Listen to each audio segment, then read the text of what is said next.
Malam satu Suro terkenal sakral dan penuh aura mistis. Sebenarnya, ada apa di malam satu Suro atau malam pergantian tahun baru Islam tersebut? Banyak cerita angker dan penuh mistis tentang malam satu Suro, karena diyakini malam satu Suro adalah lebarannya makhluk gaib. Dan di malam satu Suro, makhluk gaib berlebaran pada keluar dari tempat persinggahan masing-masing. Mereka menampakkan diri dan kadang mengganggu manusia. Inilah yang kemudian berkembang menjadi keyakinan bahwa di malam satu Suro terdapat banyak sekali sial dan bencana yang akan menimpa umat manusia. Sehingga malam satu Suro merupakan malam paling buruk dalam satu tahun. Tak heran jika orang-orang Jawa menghindari berbagai pesta upacara pada malam ini, termasuk pesta perkawinan dan hajatan lain. Keyakinan bahwa musibah dan bencana dapat ditolak dengan cara melakukan ritual tertentu. Karena itulah kemudian dikenal beberapa tradisi malam satu Suro, seperti ruatan untuk buang sial. Sebagian masyarakat Jawa pada masa lalu lebih sakral lagi dalam menanggapi datangnya pergantian tahun Hijriah. Banyak di antara mereka yang meyakini bahwa di malam satu Suro, arwah leluhur yang telah meninggal dunia akan kembali dan mendatangi keluarganya di rumah.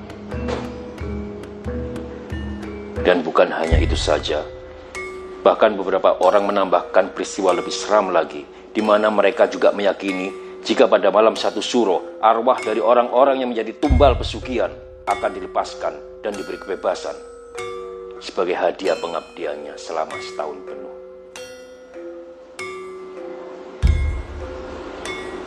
Demikianlah mitos-mitos di malam satu Suro yang diyakini sebagian masyarakat sampai sekarang. Pada kesempatan kali ini, kami ingin melakukan kontak dengan para arwah dan melihat sejauh mana kebenaran kepercayaan ini.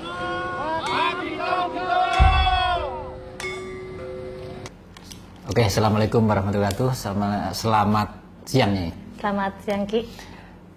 Siang hari ini kita akan diskusinya ya, terkait dengan satu Suro. Kita ketahui bersama bahwa hari Senin besok ya, Senin besok itu malam satu Suronya hari Senin malam ya. Iya Ki, jadi malam satu Suro itu diibaratkan itu malam sakral.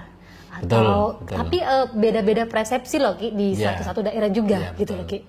Jadi yang namanya satu Suro ini kalau di di budaya kita kan ramai sekali. Ramai Ki. Di Jawa ini terutama ini banyak orang yang kungkum, terus juga itu ada yang puasa muti, terus juga menghindari yang namanya ini kegiatan-kegiatan yang sifatnya seremonial. Iya, benar. Jadi ibaratnya pesta-pesta tertentu, karena ini banyak yang mengatakan ini seperti ini. Di luar sana itu pestanya para makhluk halus gitu. Betul.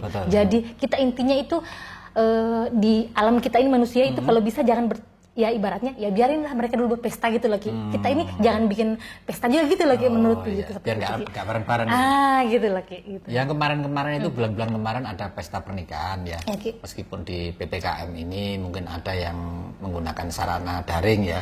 Untuk pernikahan di KUA itu. Nah, ini bulan besok ini bagi masyarakat Jawa itu pantangan gitu. Pantangan sangat pantangan Ki. Jadi kalau saat memasuki bulan Suro itu digunakan untuk melangsungkan hajat pernikahan, misalnya pernikahan anaknya, itu diyakini dipercaya itu mendatangkan yang namanya ini pernikahannya yang nanti akan terjadi jadi kurang bagus ya. Kurang bagus. Kayak misalnya ada perceraian dan sebagainya gitu, sehingga dihindari. Nah, jadi banyak gangguan-gangguan lah di dalam rumah tangga tersebut. Betul. Nah, menurutnya ini kira-kira kalau pengalamannya ini di satu Suro ini kan banyak yang mengatakan bahwa malu halus berpesta dan sebagainya. Terawangannya Nyai terkait dengan seperti apa sih? Seperti kayak ini ya Ki, seperti kayak kita nggak usah jauh-jauh ya Ki ya. Misalnya di alam jin ya. Jadi saya ngomong tentang Laut Selatan atau Laut Hindia ya Ki ya. Jadi di sana ada satu perayaan juga, perayaan yang tahunan seperti itu yang dijalankan oleh makhluk astral tersebut Ki, begitu. Gitu, ibaratnya kayak ada ini ya Ki, ada misalnya pertemuan satu bangsawan besar, bangsa jin di sana, gitu, mereka akan melakukan yang namanya seremonial, seperti itu. Terus pertemuan, terus mereka ada pertandingan juga yang namanya aku loh yang paling sakti gitu loh di bumi ini. Gitu. Jadi kan apa itu? Kayak semacam ya pertandingan gitu. Aku loh yang adu kesaktian gitu Ki. Adu kesaktian, terus adu punya kayak apa itu senjata yang paling kuat gitu ya. Gitu, paling pamungkas, kuat. Kira-kira gitu. Kira-kira kayak gitu Ki. Gitu. Nah, dari satu info aja ya, kalau Kanjeng Ratu Kidul ini punya tombak sama ini Ki ya, selendangnya. Beliau ini yang jadi ini pusakanya itu adalah selendangnya. Iya, selendang dan benar Ki, dan tombak Ki. Tombak. Iya, gitu. Ya mungkin itu tombak kerajaan mereka ya. Iya, benar. Yang dijadikan istilahnya itu piandel atau tombak pusaka paling kuat di situ. Benar Ki, itu. Jadi itu yang sangat-sangat ditakuti gitu Ki, seperti itu. Gitu. Dan kalau misalnya informasi itu benar ya, misalnya ya kira-kira begitu. Itu berarti memang terjadi yang namanya itu seperti kayak perayaan besar-besaran di sana. Dan itu sepertinya kalau misalnya perayaan seperti itu terjadi di Laut Selatan atau Hindia itu ada beberapa goncangan terjadi di bumi kita. Efeknya? Iya. Efeknya di bumi, terutama di ini. Di lokasi sepanjang pantai iya, ya. Ki. Itu terjadi misalnya gelombang besar misalnya gitu. Gempa gitu ya. Itu kayak saut-sautan gitu Ki. Seperti itu. Gitu. Memang tidak bisa dipungkiri, memang di setiap bulannya, di bulan dalam waktu 1 tahun itu ya, ini ada bulan-bulan khusus di mana orang itu meyakini bahwa dengan melakukan sesuatu di bulan itu, misalnya bersih-bersih diri dan sebagainya di bulan itu dekat sama apa itu diijabah. Doanya diijabah seperti itu Ki. Jadi ibaratnya termasuk juga malu halus gitu ya. Ki. Dan kayak seperti leluhur atau orang tua kita yang udah wafat itu biasanya mereka itu kayak ruhnya itu datang ke tempat kita gitu Ki. Gitu Ki. Nah, ini teman-teman semua di rumah jangan pernah yang namanya meragukan keberadaan ruh masih di sekitar kita. Ada satu hadis Rasulullah saya ingat itu bahwa mengatakan bahwa setiap malam arwah seorang muslim itu datang ke rumahnya. Iya Ki, setiap malam. Jadi sebenarnya ini adalah hal yang sangat biasa ya di dalam ajaran agama, bahwa ruh itu semuanya Ki, semua kepercayaan agama ya. Betul, bahwa ruh itu tidak jauh sebenarnya berada di atas sana gitu. Kira-kira kalau misalnya di alam barzah yang tidak kita ketahui bahwa alam lah. Iya Ki, benar. Cuman yang di sekitar kita pun ini masih ada banyak sekali. Ibaratnya keluarga kita yang wafat Ki, dibatin aja atau dikirim doa itu bisa langsung kontak gitu Ki. Gitu. Jadi ibaratnya kalau benar-benar dari batinnya kita bisa merasakan keberadaannya, sosoknya begitu, itu bisa benar-benar nampak gitu Ki. Iya, betul. Terutama ini bagi satu keluarga misalnya, ini yang benar-benar apa itu terhubung secara batiniah. Misalnya saja orang yang menghormati orang yang sudah meninggalnya itu dipasangin foto, misalnya ada yang kasih lilin, ada yang dikasih dupa, terus dikasih minuman, kadang-kadang gitu. Jadi keterikatan secara emosional ini tidak bisa lepas dari mereka gitu ya. Nah, begini Ki. Jadi ada satu kebiasaan yang biasa saya lakukan bahwa dulu ya Ki, setiap Senin itu Senin Legi ya Ki ya, Senin manis gitu ya, hari manis gitu, Senin manis. Saya ngasih satu kopi, terus saya kasih yang namanya itu Ki, apa namanya, beras sedikit Ki, terus saya taruh di pojokan gitu Ki, dan saya ukur sentinya gelas tersebut, itu misalnya airnya ini 8 cm sampai 10 cm ya Ki ya, nanti itu berubah menjadi 5 cm Ki, kopinya. Jadi nurun gitu. Nah, jadi artinya ada diminum di situ, iya, aktivitas di situ. Ada aktivitas itu. Jadi ibaratnya kalau diambil udara itu kan nggak mungkin sebenarnya karena kan ruangnya tertutup. Begitu Ki. Masa sampai kekurangannya sampai 4 sampai 6 cm gitu Ki. Sampai turun banget ke bawah gitu. Jadi gitu. Artinya mungkin ini dicicipi lah iya, gitu ya. Dan biasanya saya kalau ngasih itu saya bilangnya ini untuk penghuni atau penjaga rumah saya. Tak kasih minum gitu loh Ki. Ojo ganggu gitu. Kita punya punya tempat masing-masing di sini. Ada sisi positif dari aktivitas-aktivitas yang kita menghormati, misalnya makhluk di satu tempat, makhluk di satu tempat. Salah satu contoh adalah kita tidak serampangan, kita tidak misalnya asal aja masuk ke satu tempat tanpa izin, terus juga kadang merusak, kira-kira gitu. Nah, dengan adanya keyakinan-keyakinan seperti ini kemungkinan besar kita tidak akan merusak lingkungan kita sendiri. Dan ibaratnya itu saling menghormati antara semua penduduk di bumi ini, penduduk atau semua makhluk yang ada di bumi ini. Contohnya yang terlihat dan tidak terlihat. Kan banyak nih makhluknya Allah yang ada di bumi macam-macam ya Ki ya gitu. Ibaratnya saling menghormati lah gitu. Nah, kembali lagi ke Alam Satu Suro ya Ki ya. Satu Suro ini. Kebiasaannya kalau di masyarakat kan melaksanakan kayak istilahnya puasa dan sebagainya itu. Nah, kalau di Nyai sendiri punya nggak kebiasaan seperti itu? Kebiasaan kita sih kalau malam Satu Suro ya Ki ya paling yasinan. Terus saya paling banyak itu baca ini ya Ki ayat kursi ya Ki ya. Karena kan pada biasa malam Satu Suro itu banyak banget Ki. Udah mendekati itu sampai biasa penglihatan tentang gitu tuh benar-benar terbuka semua. Jadi pernah saya ngalamin malam Satu Suro itu Ki, saya baca ayat kursi itu Ki. Saya di satu tempat saya ngerasa itu kayak bener-bener kayak sempit gitu Ki, kayak ini satu kamar ini rame segitu Ki. AC udah dingin sekali, udah full, udah turbo, itu rasanya kayak pengap kayak hawanya. Kayak ada yang dempetin saya kanan kiri, kayak banyak. Saya jalan di kamar mandi tuh saya kayak susah sekali gitu jalan gitu Ki. Gitu saking ramenya gitu. Ramenya itu bumi kita. Bumi kita rame dengan makhluk yang ada orang yang bisa lihat, ada yang nggak bisa lihat gitu lagi. Gitu.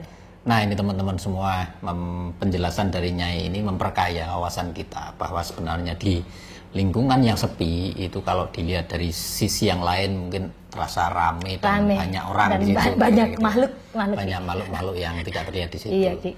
Nah, ini untuk Satu Suro ini biar semakin menguatkan keyakinan kita semua. Iya, Ayo kita kontak, misalnya monggo di kontak kira-kira nanti apa yang akan terjadi di Pantai Selatan nih Nyai. Iya, Ki. Di sini saja tempatnya, Nyai berkontak begitu. Nanti kita akan bertanya. Tolong dipertanyakan nanti kira-kira Kanjeng Ratu Kidul ini nanti besok hari Senin malam itu pas Satu Suro ini mengadakan hajatan, apakah masih seperti biasanya atau tidak, kira-kira gitu ya. Jadi itu saya kontak aja langsung ya dengan beliaunya ya. Kita kontak nanti dengan beliaunya seperti apa. Nanti saya ketemu salah satu yang ada di sana, panglimanya di sana Ki ya. Dia mungkin bisa diwawancarai gitu ya. Saya wawancari langsung dianya aja ya Ki ya. Nanti kalau saya Kanjeng Ratu Kidul langsung nanti saya disuruh pulang Ki. Gitu ya. Suruh suan ke sana malam Satu Suronya. Monggo. Iya Ki. Baik Ki.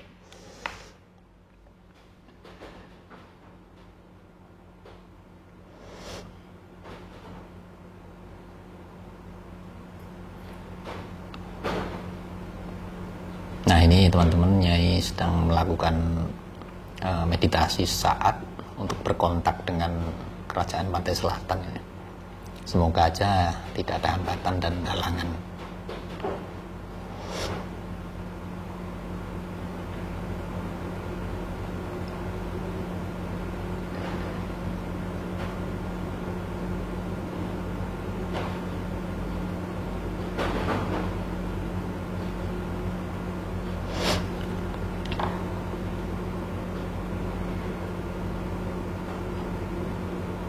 Nah, sebagaimana biasanya, ini kalau berkontak itu menggunakan tangannya untuk meraba, kadang juga bersalaman dengan mereka.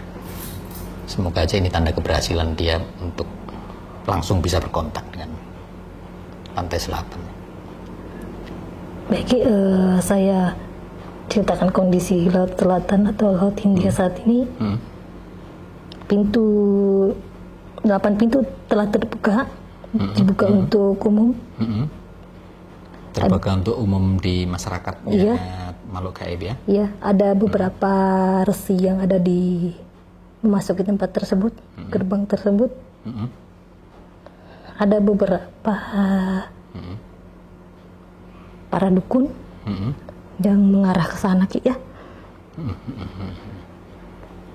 Alhamdulillah nggak ada gangguan ya. Ya, Ki. Tapi saya belum bisa kontak dengan, saya sebut namanya Ki Jabar, panglima tertinggi di sana. Beliau sangat mengenal saya dan sangat mengetahui saya. Ki Jabar ini janggutnya panjang, memakai sorban. Ya. Selanjutnya apa yang ada di sananya, Jabar? Sedang apa beliaunya? Ki Jabar belum bisa dikontak, Ki. Belum bisa dikontak? Ya. Ada satu dukun di depan pintu ini yang sangat menghalangi dia.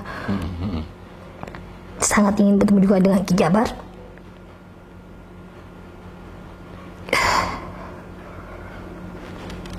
Nah, teman-teman semua mungkin Nyai agak kesulitan berhubungan dengan Ki Jabar karena ada satu sosok dukun tadi. Dukun ini laki-laki atau perempuan, Nyai? Perempuan, Ki. Perempuan? Iya. Perempuan sudah tua atau masih muda? Iya. Saya memasuki pintu ketiga. Pintu ketiga ya? Iya, Ki. Saya memakai syal menutup muka. Serba hitam. Serba hitam? Iya, Ki. Saya tidak memperlihatkan. Masih belum bisa berkontak dengan Ki Jabar tadi? Belum, Ki. Belum ya? Coba kita teman-teman di rumah, ayo kita berdoa semoga Nyai bisa berkontak dengan Ki Jabar dan gangguannya bisa terhalang. Coba kita menggunakan... Hari ini belum bisa, Ki. Belum bisa ya? Iya. Ayo kita bantu doa teman-teman. Saya juga akan berdoa semoga Nyai bisa langsung berkontak. A'udzubillahi minasyaitonirrajim. Bismillahirrahmanirrahim. Allahumma shalli wa sallim ala sayyidina Muhammad qataqati adni ya Rasulullah la haula wala quwwata illa billah. Bismillahirrahmanirrahim. Inna quwatihnaka banata kitabana ta'ummu masumma fi syakilan fartakib innahum murtaqibun bambawin barwihim gitalu aqra'im masifil awil mahmud inna ma'amruhu bida arada syai'an ayyakula lahu kun.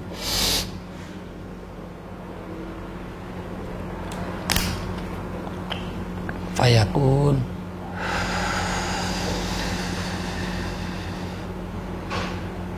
Silakan ya diminum nanti biar agar dapat ada powernya tambahan dari saya. Jadi gimana?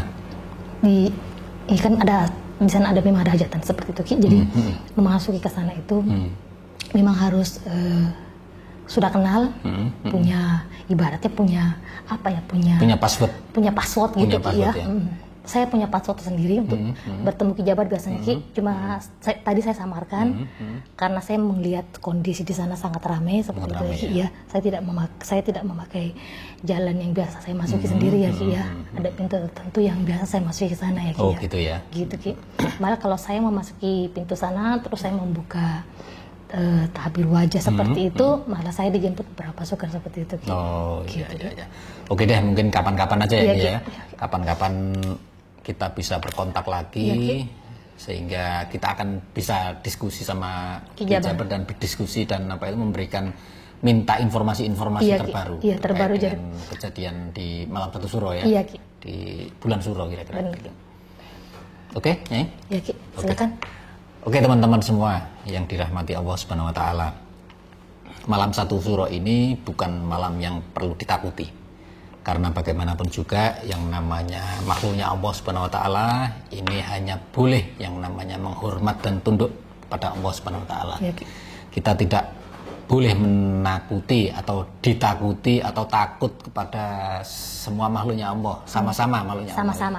Dan yang mulia di di antara semua makhluk adalah yang paling bertakwa. Dan yang tidak sombong. Yang tidak sombong, yang rendah hati.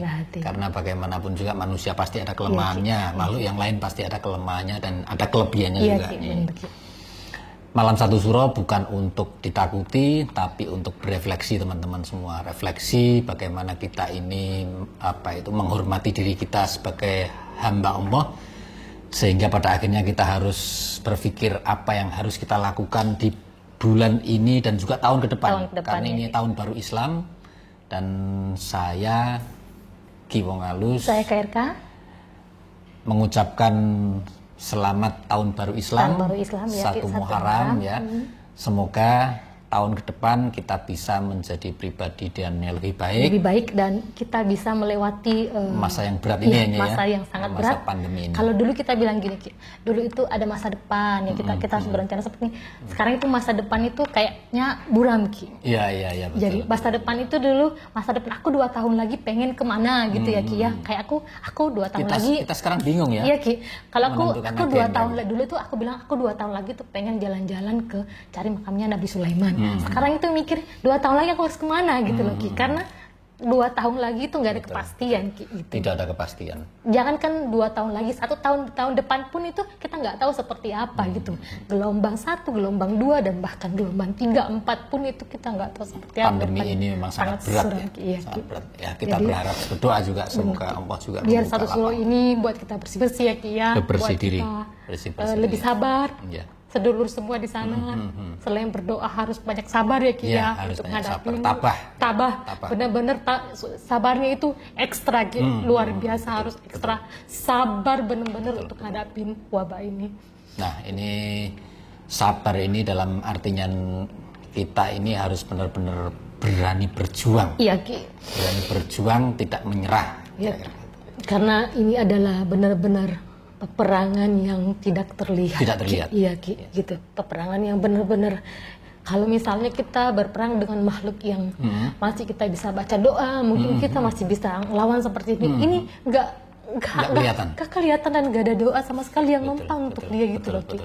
Hanya Tuhan yang Maha Kuasa yang bisa ngasih kita ketabahan seperti itu, bisa ngasih kita kekuatan dan bisa ngasih kita keselamatan gitu loh. Satu-satunya hanya Tuhan. Satu-satunya hanya Tuhan. Oke, terima kasih ya. Terima kasih teman-teman semua. Saya Ki Wong Alus. Saya KRK. Mengucapkan Assalamualaikum warahmatullahi wabarakatuh.